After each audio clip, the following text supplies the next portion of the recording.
ಆಕಾಶವಾಣಿ ಪ್ರದೇಶ ಸಮಾಚಾರ ಓದುತ್ತಿರುವವರು ವಿವೇಕಾದಿತ್ಯ ಕನಿಯಾಲ. ವಿಜಯಪುರ ಜಿಲ್ಲೆಯಲ್ಲಿ ಕೋಟಿ ವೃಕ್ಷ ಅಭಿಯಾನದ ಮೂಲಕ 1,05,00,000 ಸಸಿಗಳನ್ನು ನೆಡಲಾಗಿದ್ದು, ಬರಡು ಭೂಮಿಯಲ್ಲಿ ಹಸಿರು ಹೊದಿಕೆ ಸೃಷ್ಟಿಯಾಗಿದೆ. ಕಳೆದ 4 ವರ್ಷಗಳಲ್ಲಿ 2.4% ಅರಣ್ಯ ವ್ಯಾಪ್ತಿ ಹೆಚ್ಚಿದೆ ಎಂದು ಜಿಲ್ಲಾ ಉಸ್ತುವಾರಿ ಸಚಿವ ಎಂಬಿ ಪಾಟೀಲ್ ತಿಳಿಸಿದ್ದಾರೆ. ಸಾಮಾಜಿಕ ಮಾಧ್ಯಮ ಎಕ್ಸ್ ಖಾತೆ ಮೂಲಕ ಮಾಹಿತಿ ಹಂಚಿಕೊಂಡಿರುವ ಅವರು, ಹಸಿರೀಕರಣ ಯೋಜನೆಯ ಮೂಲಕ ಜೀವ ವೈವಿಧ್ಯ ಸಮೃದ್ಧಗೊಂಡಿದ್ದು, ಅಂತರ್ಜಲ ಮಟ್ಟದಲ್ಲೂ ಸುಧಾರಣೆ ಕಂಡಿದೆ ಎಂದು ಮಾಹಿತಿ ನೀಡಿದ್ದಾರೆ. ದಾವಣಗೆರೆಯ ಅಮರ್ ಜವಾನ್ ಉದ್ಯಾನವನದಲ್ಲಿ ಪ್ರದರ್ಶನದ ದೃಷ್ಟಿಯಿಂದ ಸೇವೆಯಿಂದ ನಿವೃತ್ತಿಗೊಳಿಸಲಾದ ವಿಂಟೇಜ್ ಯುದ್ಧ ಟ್ಯಾಂಕ್ ಹಾಗೂ ಯುದ್ಧ ವಿಮಾನ ಮಂಜೂರು ಮಾಡುವಂತೆ ಕೇಂದ್ರ ರಕ್ಷಣಾ ಖಾತೆ ಸಚಿವ ರಾಜನಾಥ್ ಸಿಂಗ್ ಅವರಿಗೆ ಮನವಿ ಸಲ್ಲಿಸಲಾಗಿದೆ ಎಂದು ದಾವಣಗೆರೆ ಸಂಸದರಾದ ಪ್ರಭಾ ಮಲ್ಲಿಕಾರ್ಜುನ್ ತಿಳಿಸಿದ್ದಾರೆ.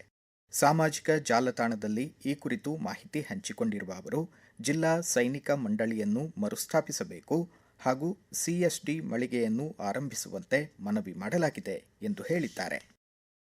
ಚಿಕ್ಕಬಳ್ಳಾಪುರ ಜಿಲ್ಲೆ ಚಿಂತಾಮಣಿ ತಾಲೂಕು ಭೂಮಶೆಟ್ಟಿಹಳ್ಳಿಯಲ್ಲಿ ವಿಕಸಿತ ಭಾರತ ಜಿ ರಾಮ್ಜಿ ಯೋಜನೆಯಡಿ ನಡೆಯುತ್ತಿರುವ ಕೆರೆ ಹೂಳೆತ್ತುವ ಕಾಮಗಾರಿಯನ್ನು ಗ್ರಾಮೀಣಾಭಿವೃದ್ಧಿ ಮತ್ತು ಪಂಚಾಯಿತಿ ರಾಜ್ ಖಾತೆ ಸಚಿವ ಈಶ್ವರ್ ಖಂಡ್ರೆ ಪರಿಶೀಲಿಸಿದರು.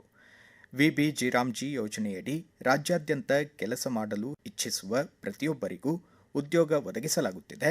ಯೋಜನೆಯ ಸದುಪಯೋಗ ಪಡೆದು ಗ್ರಾಮಗಳ ಅಭಿವೃದ್ಧಿಗೆ ಕೈಜೋಡಿಸಬೇಕು ಎಂದು ಕರೆ ನೀಡಿದರು.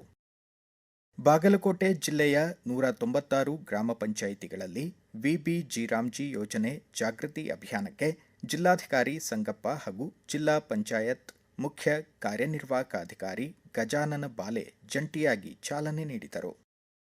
ಧಾರವಾಡ ಜಿಲ್ಲೆ ಹಳೆ ಹುಬ್ಬಳ್ಳಿಯ ಪುರಾತನ ಚಾಲುಕ್ಯರ ಕಾಲದ ಐತಿಹಾಸಿಕ ಭವಾನಿಶಂಕರ ಹಾಗೂ ಶ್ರೀ ನಾರಾಯಣ ದೇವಸ್ಥಾನದ ಪವಿತ್ರ ಪುಷ್ಕರಣಿಯ ಜಾಗವನ್ನು ಆಕ್ರಮಿಸಿ ರಸ್ತೆ ನಿರ್ಮಿಸಲಾಗಿದೆ. ಈ ರಸ್ತೆಯನ್ನು ತಕ್ಷಣವೇ ತೆರವುಗೊಳಿಸಿ ಸಂಬಂಧಪಟ್ಟ ಇಲಾಖೆ ಅಧಿಕಾರಿಗಳು ಜಾಗೆಯನ್ನು ದೇವಸ್ಥಾನಕ್ಕೆ ಹಸ್ತಾಂತರಿಸಬೇಕು ಎಂದು ಕೇಂದ್ರ ಶಿಕ್ಷಣ ಖಾತೆ ಸಚಿವ ಪ್ರಹ್ಲಾದ್ ಜೋಶಿ ಆಗ್ರಹಿಸಿದ್ದಾರೆ. ಇಂದು ಕನ್ನಡದ ನಿಘಂಟು ತಜ್ಞ ಪದ್ಮಶ್ರೀ ಪುರಸ್ಕೃತ ಪ್ರೊಫೆಸರ್ ಜಿ ವೆಂಕಟಸುಬ್ಬಯ್ಯ ಅವರ ಜನ್ಮದಿನ. ಭಾಷಾ ಸಂಶೋಧನಾ ಕೃತಿಗಳ ಮೂಲಕ ಕನ್ನಡ ಶಬ್ದಕೋಶವನ್ನು ಶ್ರೀಮಂತಗೊಳಿಸಿದ ವೆಂಕಟಸುಬ್ಬಯ್ಯ ಅವರ ಕೊಡುಗೆಗಳನ್ನು ಸ್ಮರಿಸಿರುವ ಮುಖ್ಯಮಂತ್ರಿ ಡಿಕೆ ಶಿವಕುಮಾರ್ ಗೌರವ ನಮನಗಳನ್ನು ಸಲ್ಲಿಸಿದ್ದಾರೆ.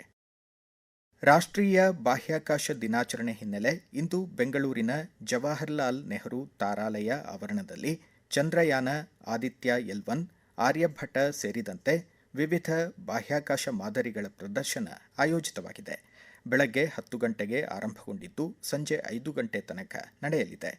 ಪ್ರಸ್ತುತ ನೋಂದಾಯಿತ ವಿದ್ಯಾರ್ಥಿಗಳಿಗಾಗಿ ಬಾಹ್ಯಾಕಾಶ ಮತ್ತು ಭಾರತ ವಿಷಯದ ರಸಪ್ರಶ್ನೆ ಸ್ಪರ್ಧೆ ಜರುಗುತ್ತಿದೆ. ಬಳ್ಳಾರಿ ನಗರದ ಜಿಲ್ಲಾ ಹಾಕಿ ಕ್ರೀಡಾಂಗಣದಲ್ಲಿ ನಾಳೆಯಿಂದ 28ರವರೆಗೆ ರಾಜ್ಯ ಮಟ್ಟದ 16 ವರ್ಷದೊಳಗಿನ ಪುರುಷರ ಸಬ್ ಜೂನಿಯರ್ ಹಾಕಿ ಪಂದ್ಯಾವಳಿ ಆಯೋಜಿತವಾಗಿದೆ. ಒಟ್ಟು 12 ತಂಡಗಳು ಪಾಲ್ಗೊಳ್ಳಲಿವೆ. ಪ್ರಯಾಣಿಕರ ಹೆಚ್ಚುವರಿ ದಟ್ಟಣೆ ನಿವಾರಿಸಲು ನೈಋತ್ಯ ರೈಲ್ವೆ ಇಂದು ಸಂಜೆ 4:40ಕ್ಕೆ ಬೆಂಗಳೂರಿನ ಸರ್ ಎಂ ವಿಶ್ವೇಶ್ವರಾಯ ಟರ್ಮಿನಲ್ನಿಂದ ಮಂಗಳೂರು ಜಂಕ್ಷನ್ಗೆ ಏಕಮುಖ ವಿಶೇಷ ರೈಲು ಸೇವೆ ಕಲ್ಪಿಸಿದೆ. ರೈಲು ನಾಳೆ ಬೆಳಗ್ಗೆ 9:30ಕ್ಕೆ ಮಂಗಳೂರು ಜಂಕ್ಷನ್ ತಲುಪಲಿದೆ. ಧಾರವಾಡ ನಗರ ಹಳೆ ಬಸ್ ನಿಲ್ದಾಣ ಸಮೀಪದ ಕಾರ್ಪೊರೇಷನ್ ಆಸ್ಪತ್ರೆಯಲ್ಲಿ ಇಂದು ಮೆಗಾ ರಕ್ತದಾನ ಶಿಬಿರ ಆಯೋಜಿತವಾಗಿದೆ. ಸ್ವಾಮಿ ವಿವೇಕಾನಂದ ರಕ್ತದಾನ ಫೌಂಡೇಶನ್ ಹಾಗೂ ಜನಸೇವಾ ಮಂಚ್ ಆಶ್ರಯದಲ್ಲಿ ಆಯೋಜಿತ ಮೆಗಾ ರಕ್ತದಾನ ಶಿಬಿರ ಹಾಗೂ ಉಚಿತ ಆರೋಗ್ಯ ತಪಾಸಣಾ ಶಿಬಿರ ಬೆಳಗ್ಗೆ 8 ಗಂಟೆಗೆ ಆರಂಭಗೊಂಡಿದ್ದು ಸಂಜೆ 4 ಗಂಟೆವರೆಗೆ ನಡೆಯಲಿದೆ. ಬೆಳಗಾವಿ ನಗರದ ಕಾಕತಿ ವೇಸ್ನಲ್ಲಿರುವ ಕರ್ನಾಟಕ ಪಬ್ಲಿಕ್ ಶಾಲೆ ಸರ್ದಾರ್ ಪ್ರೌಢಶಾಲೆಯ ರೋಬೋಟಿಕ್ ಭಾಷಾ ಹಾಗೂ ವರ್ಚುವಲ್ ಪ್ರಯೋಗಾಲಯಗಳನ್ನು ಶಾಸಕ ಆಸಿಫ್ ಸೇಠ್ ಉದ್ಘಾಟಿಸಿದರು. ಕೊಡಗು ಜಿಲ್ಲೆ ಪಾಡಿ ಶ್ರೀ ಇಗ್ಗುತಪ್ಪ ದೇವಾಲಯದಲ್ಲಿ ರಾಜ್ಯದಲ್ಲಿ ಉತ್ತಮ ಮಳೆ, ಬೆಳೆ ಹಾಗೂ ಸಮೃದ್ಧಿಗಾಗಿ ಜಿಲ್ಲಾ ಉಸ್ತುವಾರಿ ಸಚಿವ ಪಿಎಂ ನರೇಂದ್ರ ಸ್ವಾಮಿ ಪ್ರಾರ್ಥಿಸಿದರು. ಇಲ್ಲಿಗೆ ಪ್ರದೇಶ ಸಮಾಚಾರ ಮುಕ್ತಾಯವಾಯಿತು. ನಮ್ಮ ಮುಂದಿನ ರಾಷ್ಟ್ರೀಯ ವಾರ್ತಾ ಪ್ರಸಾರ ಮಧ್ಯಾಹ್ನ 1:10 ನಿಮಿಷಕ್ಕೆ.